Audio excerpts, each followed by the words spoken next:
L'énergie potentielle gravitationnelle. L'énergie potentielle, on spécifie qu'elle est gravitationnelle dans ce cas-ci parce qu'un peu plus tard, on verra l'énergie potentielle élastique.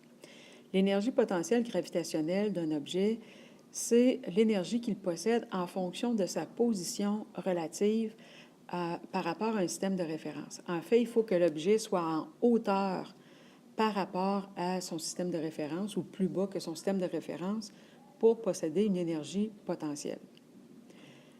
Juste le terme potentiel, ça fait référence au fait que l'énergie est emmagasinée dans un but futur de s'en servir. Donc, elle est emmagasinée et elle va pouvoir servir, par exemple, à accomplir un travail ou à se transformer en une autre forme d'énergie, à savoir en énergie cinétique. Il y a différents types d'énergie potentielle, comme je vous l'ai dit tout à l'heure. Nous autres, essentiellement, cette année, on va étudier l'énergie potentielle élastique au chapitre 17 et l'énergie potentielle gravitationnelle présentement. L'énergie potentielle élastique, c'est assez facile d'imaginer. Imaginez lorsque l'archer tend sa flèche juste avant de tirer. Il n'y a pas de mouvement, il n'y a pas d'énergie cinétique, mais lorsqu'il va relâcher la flèche, l'énergie potentielle que la tension dans l'arc a emmagasinée va pouvoir se transformer en travail. Mais revenons à l'énergie potentielle gravitationnelle. Celle-ci, c'est l'énergie que possède un objet en raison de sa position au-dessus du sol ou d'un autre système de référence. Exemple classique, le skieur en haut de la pente a de l'énergie potentielle et lorsqu'il va commencer à glisser, va transformer graduellement cette énergie potentielle-là en énergie cinétique. Il va acquérir de la vitesse. Donc, tout objet qui peut tomber ou qui peut se déplacer de plus haut vers plus bas possède de l'énergie potentielle gravitationnelle.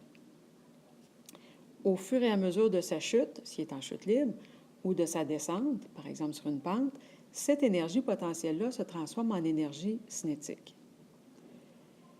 Donc, l'énergie potentielle dépend de la hauteur, elle dépend aussi de la masse de l'objet et donc aussi de l'accélération gravitationnelle, étant donné que c'est un objet qui va descendre. On peut dire que l'énergie potentielle, c'est égal à la masse fois G fois H. J'imagine que ça vous rappelle quelque chose. On a vu un petit peu plus tôt, au chapitre 15, que le travail qu'on accomplissait pour soulever un objet, pour l'éloigner du sol, c'était justement égal à mgf. Effectivement, le travail fait contre la gravité, qui est égal à Fg fois H fois le cos de 0, c'est, comme on l'a déjà vu, égal à m fois G fois H. L'énergie potentielle gravitationnelle est proportionnelle à la masse. Un objet 2 fois plus lourd va avoir 2 fois plus d'énergie potentielle.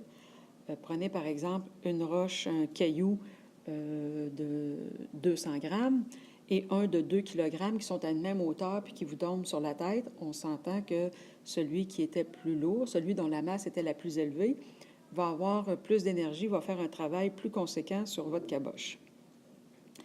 D'autre part, l'énergie potentielle gravitationnelle est aussi directement proportionnelle à la hauteur. Alors, si un objet est situé 2 fois plus haut, il possède 2 fois plus d'énergie potentielle. Donc, le rapport entre l'énergie potentielle et la hauteur, c'est directement proportionnel et c'est la même chose pour la masse.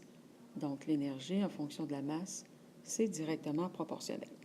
Ce qui donne la formule qu'on connaît déjà, l'énergie potentielle gravitationnelle est égale à la masse fois l'accélération gravitationnelle fois la hauteur étant exprimée en mètres. Tout à l'heure, on a parlé de niveau de référence. Généralement, le niveau de référence, ça va être le sol, mais ça dépend toujours du contexte. Imaginez que vous avez une pomme que vous tenez dans votre main au deuxième étage d'une maison. Et là, on comprend qu'il n'y a pas de mur pour qu'on puisse voir qu'est-ce qu'il y a à l'intérieur de la maison, mais normalement, il y a un mur. Alors, vous comprenez que l'énergie potentielle de la pomme, c'est l'énergie qu'elle a acquis parce qu'elle est en hauteur, puis l'énergie qu'elle peut perdre, c'est celle qui va l'envoyer au sol, mais au sol du deuxième étage. Donc, ça ne sera pas le sol en tant que tel qui va être la référence, mais la hauteur 0 va être plutôt être le plancher du deuxième étage dans ce cas-ci.